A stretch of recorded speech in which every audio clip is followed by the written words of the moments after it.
గరుడ వాహనంలో స్వామివారు వేయించేశారు. వాహన మంటపంలో ఉన్నారు. బయలుదేరడానికి సిద్ధంగా ఉన్నారు. పరదా వేసి ఉంది. బయట లక్షలాది మంది భక్తులు కాచుకొని ఉన్నారు. వర్షం పడుతుంది.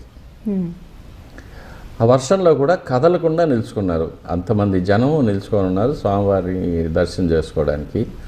నేను వాహన మంటపం లోపల స్వామి దగ్గర ఉన్నాను. స్వామివారి పాదాలు పట్టుకొని నిలుచుకొని ఉన్నాను. అందరూ ఫోటోలు తీసుకుంటున్నారు. నా దగ్గర నా మొబైల్ ఫోన్ ఉంటే మొబైల్ ఫోన్లో ఫోటో తీయమని అప్పుడు ఆలయ డిప్యూటీ గారు వచ్చారు. ఆయన కింద నిలబెట్టి ఫోటో తీయమని నా ఫోను ఒకరి దగ్గర ఇచ్చాను. తను 2 ఫోటోలు తీశాడు. నేను తర్వాత ఇంటికి వెళ్ళిన తర్వాత చూశాను.